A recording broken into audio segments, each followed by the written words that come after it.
Hey, Andre. My man, How you what's going feel, on, boss man? man? How you feel, man? I know obviously you want to chime Good, in. man. Yeah, man of the hour, right?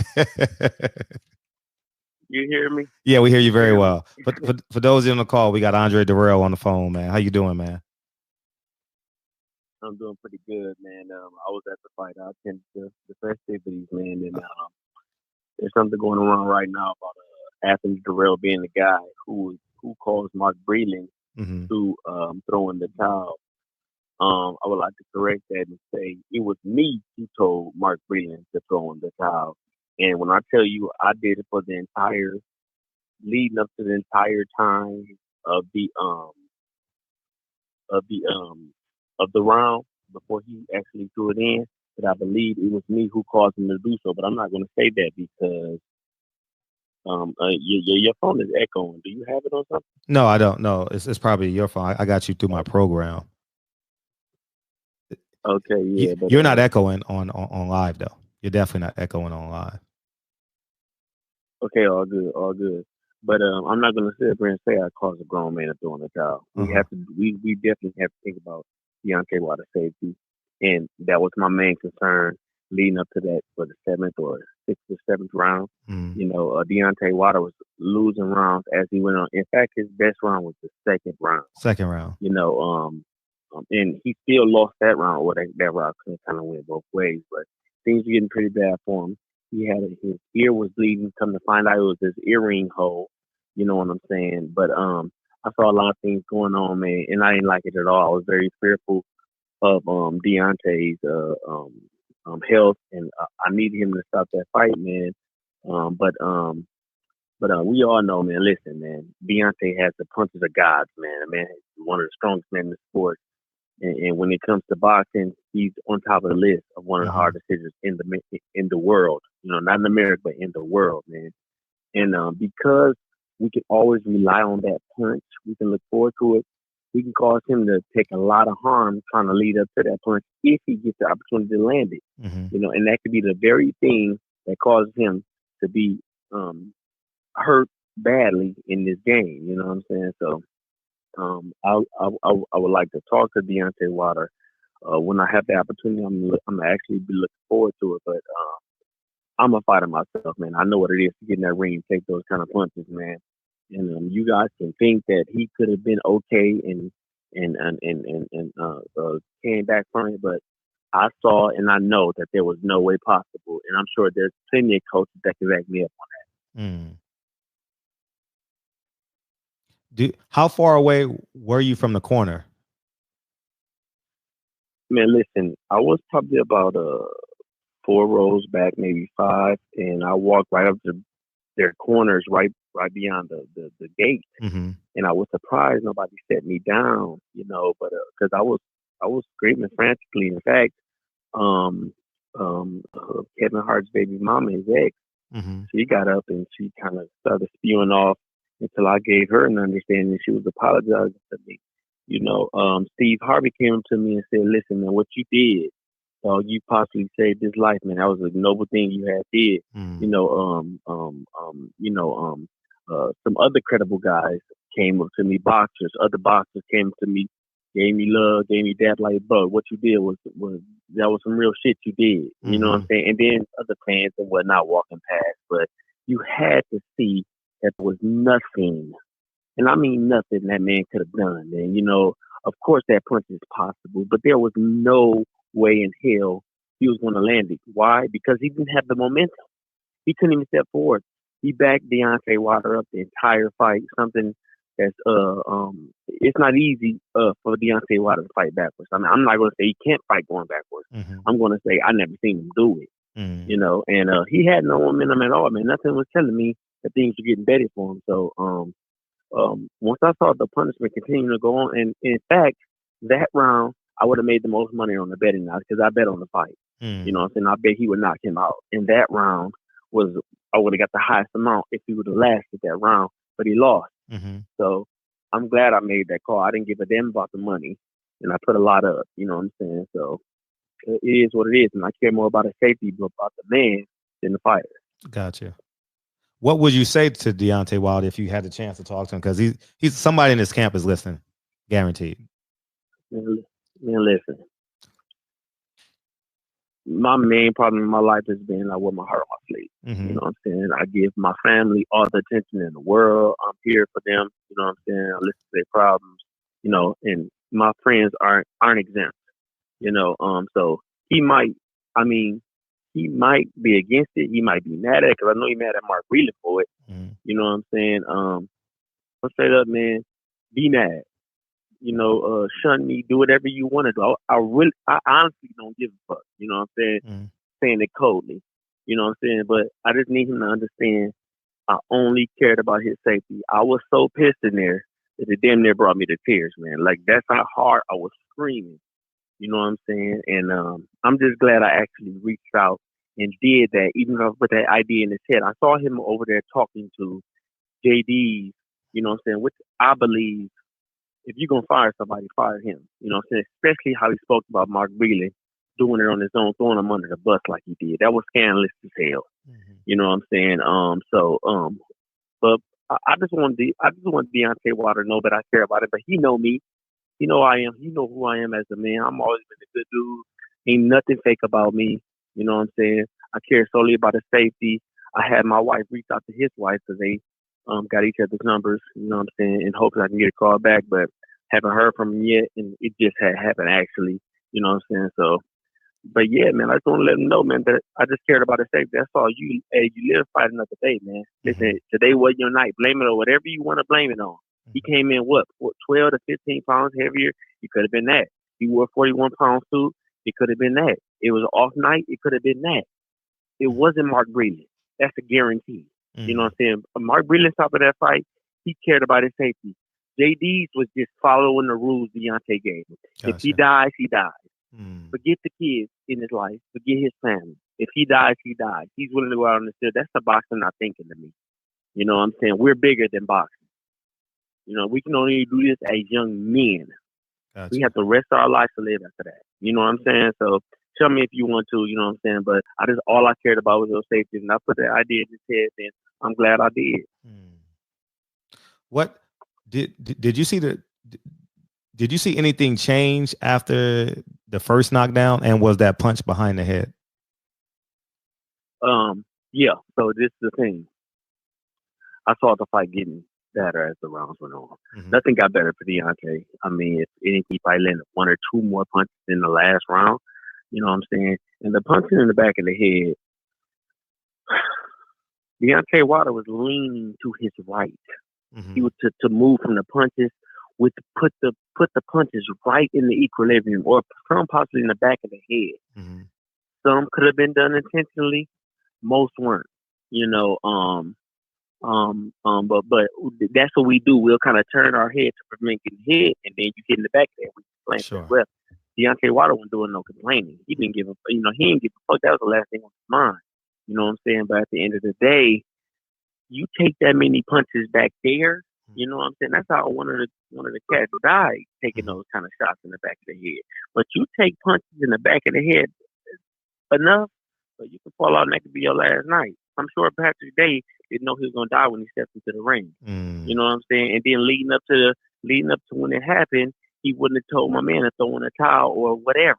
You know what I'm saying? Like, it's just très bizarre. You got to save us from ourselves. You know what I'm saying? Sure. Like, my last fight with Uzaki, when I got stopped in the 7th round or in the 8th round, or 9th round, when Sid and Virgil was suggesting they throw in the towel because they ain't never seen me get hit like that. I'm gonna say it like this: I ain't never got my ass beat fight.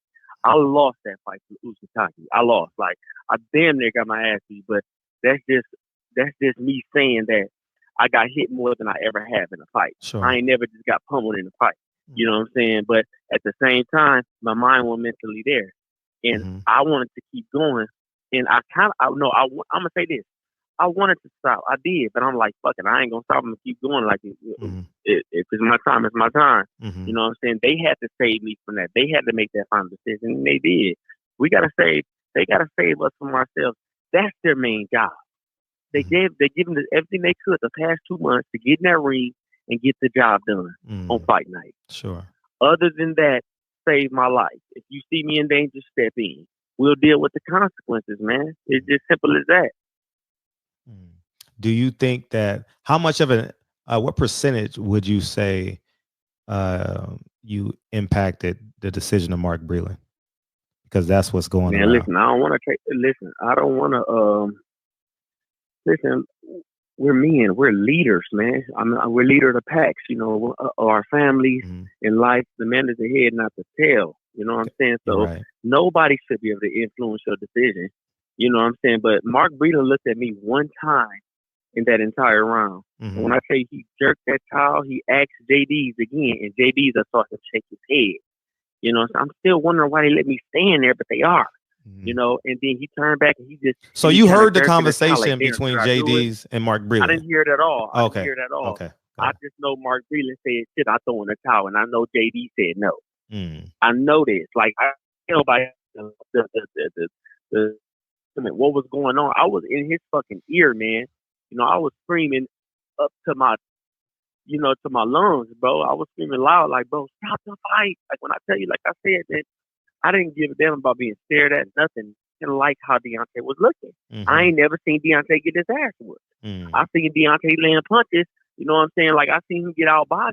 Luis Ortiz was outboxing him, but he landed that pretty ass shot at the end, didn't he? It's almost like he saved that up until the end. He was calculating. He was there the entire fight. And he finally got that opportunity and put that right hand. And it's like he didn't throw that right hand until it was time to throw it. You know what I'm saying? Put that boy on his ass. And it was beautiful. And we seen the outcome. I ain't never seen Deontay get his ass whooped. You know what I'm saying? It ain't about taking the ass whooping at this point, man. Listen, take the L. Most champions in the world, some of the greatest ever. Some of the greatest ever. If anybody call you in right now and get to talking about the greatest ever, and we all can agree they're the greatest ever, I guarantee they got losses on their record. Floyd Mayweather gives us the illusion that being undefeated is the best thing you could be. You know what I'm saying? Please, man. Like we want to know how you come back from adversity. Gotcha. You know what I'm saying? How you gonna deal with the loss? You know what I'm saying? When you gain it all back, the victory is just much sweeter. We know this. You know what I'm saying? Fans know this. They feel this. That's what they love most about boxing. You know what I'm saying? They want to see the motherfucker that they believe in come back and shut everybody down. You know what I'm saying? That's the thing. So don't get caught up in that glamorous I'm undefeated thing. You know what I'm saying? Like, and Deontay, ironically, the knockout power he has, somebody throws a towel in for him, like he quits or whatever you want to call it. He didn't quit, but the towel gets thrown in. Like, it is embarrassing. I understand. But most motherfuckers can't do what we do, man. No matter what they got to say, man. Just understand you can go back in the gym the next day if you want to, get your work in, step in that motherfucking ring, and then display your talents all over again, man. Listen, once you get that victory, it's like that loss never fucking happened, dog. Niggas don't go back in time getting to talk about all the loss you had once you come back and you take over. Ain't nobody thinking about that shit. Like, we got to think about it when it's time for us to calculate your loss. And who did he lose to? Yeah, oh yeah, that's right. Who gives a fuck, man? He's a man now. Yeah. Again, that's what's sweet about it. You know what I'm saying? What's sweet about an athlete, a football player, basketball player, boxer? You know what I'm saying? I don't know what he do when he coming from the gutter. When I come from Flint, Michigan, motherfuckers coming from the mud, Alabama streets. You know what I'm saying? Sure. Bum. You know what I'm saying? Nothing expected of them. Statistics says that these motherfuckers gonna end up dead and in jail. That's what we're supposed to be. How glorious is it? Like, that's why stories are being told on HBO, Showtime. That's why we get to see. I guarantee Black Fires are probably the reason stories are being told before the fights happen, because we have compelling stories. You know what I'm saying? Don't trip on no fucking loss, on how you lost. The harder you fail, the quicker you get back up on your shield and you handle your motherfucking business. Deontay got the attitude to do that. Listen, when I tell you I'm more motivated by Deontay, every conversation we done had, I always told him this. Last time we was in LA together some months back, I was telling him this. It was we all know he likes it. If you took Deontay's power away, stripped it, and put him in the ring as a fighter, just listen, dog, come on. Like, I'm not going to explain that situation. You put what you want to put on that. You know what I'm saying? But he got that power. He didn't have the skills. Nobody believed it. If you said Deontay is going to be on this stage making millions of dollars when he came out of the Olympics, everybody would have shut you down. Like, man, you got to be your motherfucking mind. Ain't nobody ever seen this boy fight. People were saying he should stay amateur long so he can get a little better. You know what I'm saying? what got Deontay to this point? What got him to this point right here? What was it? 41-0 before he lost. 42-0 Yeah. before he lost. 30, 40 knockouts. Mhm. 39 knockouts. And listen, his attitude toward himself, his belief in himself. That's what got him to this motherfucking stage, man. That's why he could work with JD's, because JD's is the motherfucker who didn't give a damn if he died in that ring or not. Mm. Point blank, period. I don't give a Ooh. fuck what he got to say about that. I don't give a fuck how much love he gave. JD didn't give a fuck about your life. Mm. Whoever listens, JD don't give a fuck about his life. He followed the rules. That's why he said, no, I ain't stopping the fight. He decided to throw it in. Deontay told me not to throw it in, so I ain't going to throw it in. Mm. Simple as that. But if that was his son, that wouldn't be the case. Mm. Guaranteed if he saw his son getting his ass whooped like that, that wouldn't have been the case. You ain't see no hope in Deontay Wilder. You couldn't depend on the punch landing. He didn't have the momentum to land the fucking punch. It wasn't going to happen. It was not going to happen. Not that night. That night belonged to Tyson Fury. Period, point blank. This time around, him coming back is dangerous. It is dangerous, but is it possible? Hell yeah. Why? Because he got the attitude to do so, to make it possible. He got the thunder in both motherfucking hands to make it happen, to make it possible. You know, he got the determination to make it happen. Be mad at me, brother. Hate me, brother. Shun me. Do whatever you want to do, brother. But I swear to God, if it was me that caused him to throw in that towel, I feel like I saved his life. Mm. Or saved him some type of damage. Not saving his life, but saving him from some type of damage. Mm. Period. So was his because I left my ringside seat because I knew too many people and I got tired of talking and I got anxious and shit. Similar to you, but I just I went into the 100 section and just sat in somebody's seat. Could you see Wow. I just couldn't take it. Could you see Wow. how fast was the decline in Deontay Wilder? So let's say he's at 100 at the second round because he won it, right? Yeah. What was the decline, would you say? Where was he at? Tyson was getting better and better. Where was Tyson was he at getting the better seventh and round? better every Mhm. round. Mm. Man, okay, so the decline, you say it went from 80%, 60% the next round to 40%, and to no chance the last 3 rounds. In the last 2 rounds, I'm gonna say no chance the last 2 rounds. Like the shit was just too devastating. Where his face getting marked up, you know what I'm saying, swelling up, ear bleeding, you know what I'm saying. Turns out it was just a hole in his ear, like I had said. But I didn't see nothing, bro. Like he didn't have nothing. You know what I'm saying? So I'm gonna have to just leave it at that. That was the decline. You know what I'm saying? It was nothing left in the brother, man. Simple as that, man. And he just have to take it as that. But us saving him from 6 more potential rounds of beating, you know what I'm saying, it's gonna cause him to be able to get in the ring and do whatever he's gonna do next. Yeah, he got opponents to choose from if he don't want to take the what you call it. It could be his pride talking right now. Mm-hmm. He might come to his senses in a few days, pick Mark back up.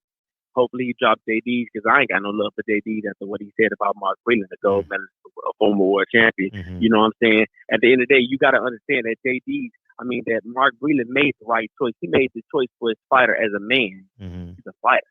He made his choice for Deontay as a man, as a father, as a husband, as a friend. Period. Point blank. We got to know that. You know what I'm saying? If it's something else that's been the issue with Mark Breland and him, and that was the straw that broke the camel's back, the motherfucker, you got to go. But you might want to think about bringing somebody else in quick. Put Buddy McGirt in that situation. I guarantee Buddy McGirt would have stepped into the same goddamn thing. Yeah. We've seen it. You know what I'm saying? Put Virgil Hunter in that situation. Guarantee would have probably did the same thing. Freddie Roach in that situation. Guarantee would have did the same thing. John David Jackson. I mean, you name them, bro. Ronnie Shields. Listen, man. What I love about us as a people, black people, we have morals. Not to say white people don't. But listen, when it comes to ours, man, like you just gotta care a little more, man. We gotta push a little harder. We gotta care a little more. You know what I'm saying? Like I agree with my mans in them. Like these niggas talking with anger behind me who just had a phone. These niggas going there. I'm like, God damn, this show is brutal. I ain't never heard this show before. I just go on YouTube and boom, it's a live thing going on. I'm like, shit, anything goes to this motherfucker. You know what I'm saying? But I understand exactly where the motherfucker's coming from, dog. Like we show ourselves too much fucking hate. All the niggas in the UK is getting all the love, dog. Mm-hmm. America's so fucked up when it comes to supporting one another, man, because we so caught up in status, how the fucking dress code. You know what I'm saying? I go to fucking I hate to say this, but I go to Looney Tune ass Atlanta, man. Ain't got nothing to do with the gay niggas, nothing at all. It's got everything to do with all these niggas and all these colorful ass fucking outfits looking like a fucking college fraternity or some shit, man. Like it's ridiculous to me. You know what I'm saying? Like we all stuck on status. The more change you got on, the more status you motherfucking got. Like I'm just a man. I'm just something morally different. You know what I'm saying? Simple as that. You know what I'm saying? But we gotta do better as a people, man. Straight up, we don't show each other enough support. Like America is a melting pot, but the biggest it is mixed with different cultures. But niggas still gotta be there for niggas, dog. We still gotta show each other love. There's no reason for me to have to walk past a nigga because I'm dressed better. Or no, I'm sorry, because he's dressed better. Sure. I wanna look the other way because I don't want him to think he's stunting on me. If I walk past you, motherfucker, what up? How you doing, my man? My nigga, you know what I'm saying? Yeah. Fly, whatever. They ain't dick riding. This all we do as a people. We got something to say. That black hate is real, man. And it was put in us at the end of the day. You know what I'm saying? So we just gotta support each other more. So I feel these niggas that was talking behind me, man. I feel these niggas 110% all. We gonna figure out a better way to support one another. I was in there, I was saying the same thing. Like, how in the fuck? I was sitting next to Tyson Fury's cousin or uncle or whatever. He was old as hell. You know what I'm saying? And we was kind of bickering, going back and forth. But he pointed out all the groups of the motherfuckers who came to him. And we can live in the same goddamn. In fact, in the city or the state you from, that's where you get the most hate when it comes to niggas. You know what I'm saying? That's the craziest thing in the world to me. You know what I'm saying? I get love from Flint, but not enough. Gotcha. You know what I'm saying? That's why I had to pack up and get the fuck out of Dodge. You know what I'm saying? But I love my people. I love my city. I'm just trying to show them a different light. You know what I'm saying? But that's what we got to do better as a people, man. Have you spoke to Mark Breland at all? So, I haven't, man. I wouldn't apologize. I'll be thankful for what he did. I tell him to hold his head up if he does get fired. You know what I'm saying? Because he probably already is. But Deontay gets a while to kind of sit back and contemplate on things, man. And yeah, no, I haven't talked to Mark Breland yet, man. But I just tell him, man, just look forward to something else. You plan on being here, man, because you might get a call, man. Simply, you know, simple as that, man. He is a hell of a coach, man. And I think he got him that knockout when he knocked out Ortiz? Luis Ortiz, man. Yeah, when he knocked him out, man, it had to be Mark that gave him that pace. It had to be Mark that gave him that pace. The man's the gold medalist. The man's a boxer. You know what I'm saying? Like the way Deontay lined up that motherfucking 1-2, bro. It's like he waited on that the entire fucking time. That was the craziest thing in the world. Man, listen. You hear me? That kind of patience don't come from a man like JD's, bro. It don't come from a man like JD's. I don't know his background, but I guarantee you this man ain't pushing nothing harder. Listen. The skill set the potential skill set he could have, it came from Mark Breland. When did he bring Mark Breland in? Can I ask that question? Do you know? Was it after the Olympics? Yeah. He brought him in professionally. I think so. Yeah. He had him every fight. I believe so. Okay, yeah. He's doing all the technicalities for Mark Breland.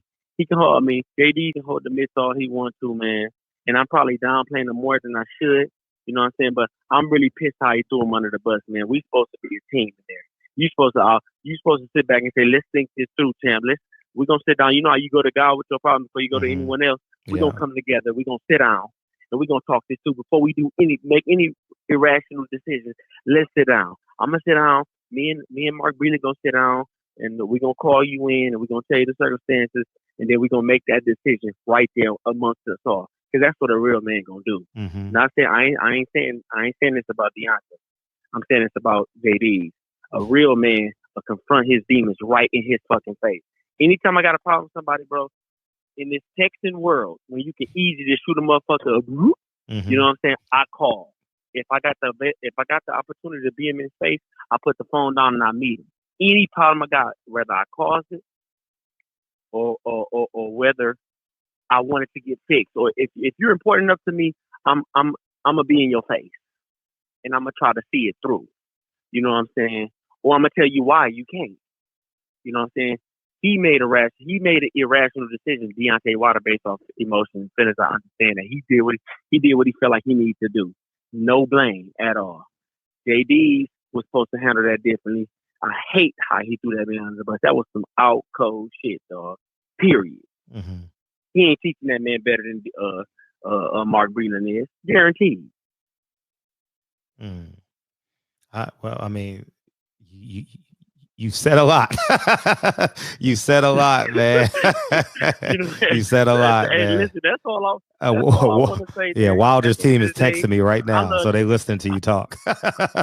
I'm watching. I bet they are. Yeah, they listen. Yeah, they listen to you. Listen, man. Listen. Yeah. I don't give. I don't care, man. Listen, I got love for Wilder, man. Mm-hmm. I was sure his brother was looking at me sitting there yelling, bro. He probably was. Everybody who was in three, except the ones across from me on the other side of the ring, I guarantee, the ones that could see me on every other actual them rings, they saw me, they heard me. Mm-hmm. I didn't give a damn.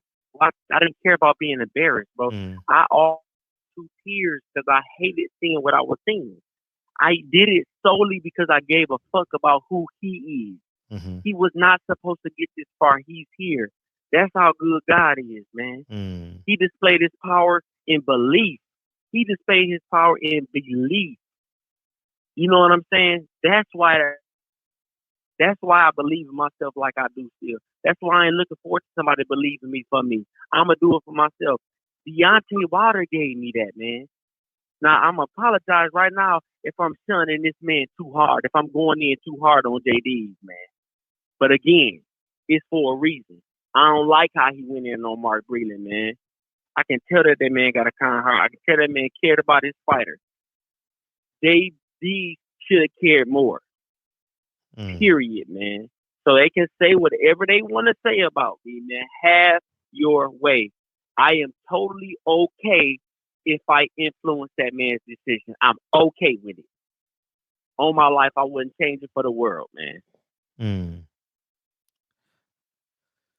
I appreciate it, man. Wow, you said a lot. We about to do a whole nother live on this. That's all. No, I appreciate it. That's all, brother. You know what I'm saying? No question about it. No, speak in your authentic voice. No, please speak in your authentic voice, man. I think it's that important. You know, I saw and I'm gonna have a private conversation with D because he respects my opinion. I saw a declining Wilder. I saw. I mean, I was borderline like crying. Like I'm like, dude, something because it was like the fifth round. It was the fifth round. He and Tyson Fury was close together, and he was walking back to the corner, kind of knock needed. You understand what I'm saying? And I was like, oh shit. And then I didn't put it together until the sixth round when I noticed JD's was put the towel over his head to hide the bleeding because I think he didn't want the inspector to see it, you know. And Deontay Wilder had his head down, and I'm sitting next to this. And I'm sitting next to this white dude, and he tells me, and I said in my video earlier, I said the fight ain't going 12, and I believed him. You understand what I'm saying? But you know why you did mainly, though? You know why you did mainly? That's what I missed out on right there. Deontay had no legs. Like he said his legs was fucked up. We saw his legs. But if he got this piece for it, fuck it, like bro, okay. You know what I'm saying? We get to go again another day. But, bro, did he stand firm at any time after those knockdowns, man? He didn't stand firm the entire last two rounds. His legs was literally everywhere, man. He could do everything but stand in that athletic positioning, you know what I'm saying, to get his shots off the right way. He had no legs, man. He was fumbling everywhere. His feet he kept falling everywhere. If he didn't get knocked down, he got pushed around. It was almost like when they was separated, he was trying to find his footing the whole time, and he never found it. And that's what made me worry so much, and I believe that's what got me up out of my seat. When everybody went to sit what down, round did you go to? What round did you get to the gate? At what round did you get? The last round. It was the last round. Oh, okay. Listen, people in the people in Showtime, whoever was, they came around. I didn't even know the motherfuckers was behind me with the mics over my head, but they didn't have enough time to get nothing off by the time they got over there. You know what I'm saying? But yeah, man, bro, that's what got me there. His feet. And then you get hit in the equilibrium that many times, man. Some real detrimental shit can happen. You get hit in the equilibrium that many times, bro, in the back of the head in the equilibrium that many times. Let's just keep saying that. Because whether he turned his head or whether Tyson brung it around. And then my nephew, Leon, made a good point. Leon lost. Yeah. That pad in this gloves, man, that, bro, I ain't gonna lie, bro. I ain't never seen no shit like that, but you can see that clear as day. What's that? You know what I'm saying? That's what's that? The pad inside of Tyson Fury's Tyson Fury's glove. You gotta go to his page, and you can see how floppy it is. It's almost like, listen, if Floyd would have spotted that, Floyd would have said, "It's a no-go, nigga. You can take these. You can wear these. You ain't wearing them." Yeah. So where the guy, he would have said, "You ain't wearing them." And he brought me up on game. But Deontay Wilder's legs wasn't there, man. And that's what I cared about most. They say, like, I've never been in this situation before. You know, I seen it. You know what I'm saying? In fact, I was in the gym with Pritchard Colin the night before he went to go fight. You know, wish him good luck, hugged him. He took off. You know what I'm saying? Look at him. You know what I'm saying? But we kind of lose our speech and whatnot. Guaranteed he ain't did that. But the man didn't look like a determined soul on his face. You know what I'm saying? Legs told it all. You can't find the center of gravity to stand still and get in that base. He couldn't even find the center of gravity to stand still and get in the boxing base. He could not do it. Again, he could not do it. Let's put up that fight. Let's put up those rounds and show me where that man stood firm to get ready for whatever Tyson brung his way. To get ready to slip, to get ready to roll, to get ready to step back. He ain't had no footing. It's almost like the man didn't have no hips. So he ain't got the hips to stand strong. To even stand strong, how you gonna let loose some power when that shit come from your legs? That shit come from the bottom, brother. All the way up through the back, up your ass, and out your motherfucking left hand or right. Pick one. Gotcha. Pick one. You feel me? Yeah. Like that shit comes from your legs. Deontay proves that bar none better than any fighter ever has in life. One punch. Luis Ortiz is having his way pretty much in one punch. Ended it all without a warning. That came from the legs, brother. He couldn't even get back up. That motherfucker hit niggas, man, where niggas didn't even know where they was, what day it was, what their names was, who their coaches was, where they was at. Pick and choose, man. That man got undoubtable, dumb, godly strength, man. Godly strength. He didn't have the legs to let that strength go. That's what made me say what I need to say. He had no legs, man. Everything is done with your legs, man. Every punch you throw, you got to use your legs to step the jab. You might want to step forward when you throw that jab, but when you listen to that big cannon, motherfucker, when you bring it around the corner like that, your legs got to do the same thing.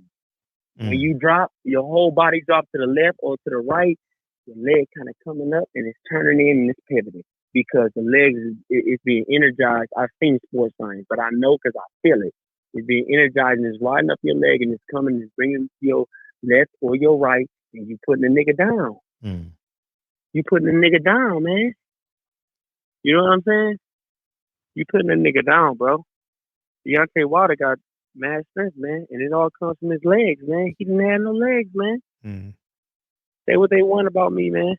But I got love for Deontay. He gonna feel like he gonna feel. Bro, he probably hate me for it. And I was already wondering that. That's why I'm trying to reach out. He probably hate me for it, bro. But I'm okay with that, man. That's on my life. I'm really okay with that, man, because I know that night was his night, and it could only got worse. When you're young and you got years ahead of you in this game, when you're at your peak, man, listen, there's more opportunities to be had.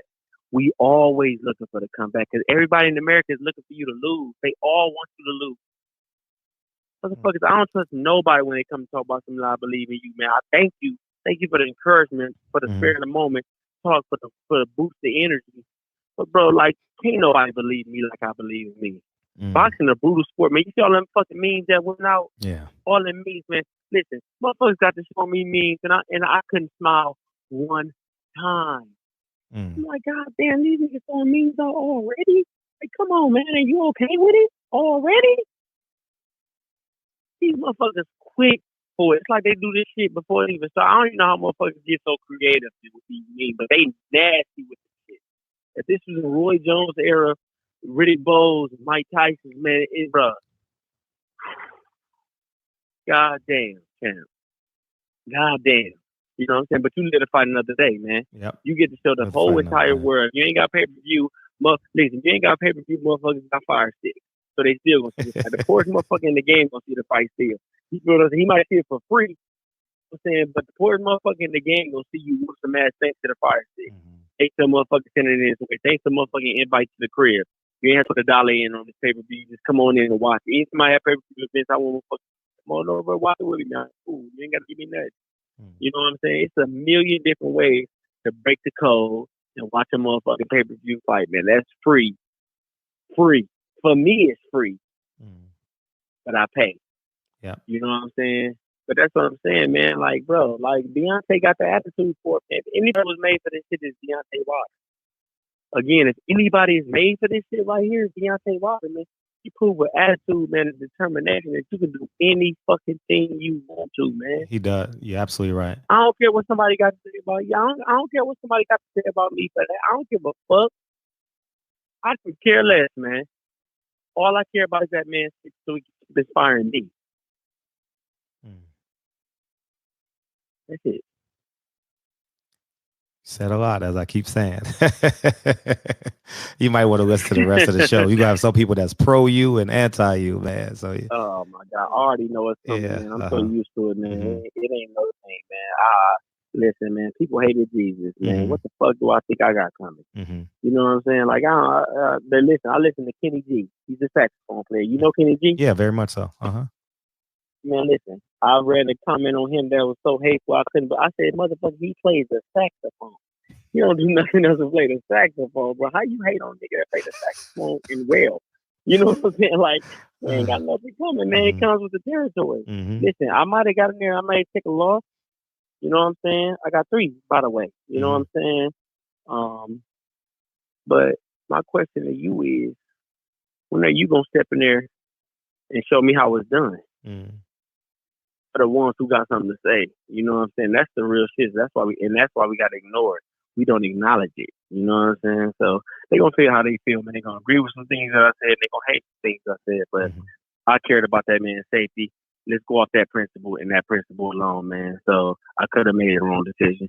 You know what I'm saying? But at the end of the day, I knew I feel right with what I did because of the possibilities of what could have happened in that ring that night. It would have went 2 minutes longer. 2 minutes longer. You know what I'm saying? So I just hope I did make the right decision, but we'll never know if I did. Yeah, we'll never know. We'll never know. And he gets a rematch. You know, he got the rematch clause, and this summer he's gonna win that fight. And guess what? They're gonna do it again next February. Break the tie. Yeah, absolutely. And they make $120 million walking away. Get it done. Yeah, you're gonna have enough termination to get in that ring, and get the motherfucker done, man. And I swear to God on that, man. And I'm pro Deontay on that too. He proved us wrong this long. Oh, shit. Yeah, that's it, though, bro. I appreciate you calling, and I'm glad you. I'm glad to hear your perspective. I had to. Much love, bro. I appreciate you, man. Yeah. Yep. I'm actually glad he called in, and the reason why I'm glad he called in because everyone has the right to defend themselves, right? And let me get this off, and then I'll call you ticket. Don't forget, go play the Fist medallion. It's right here. Click the link.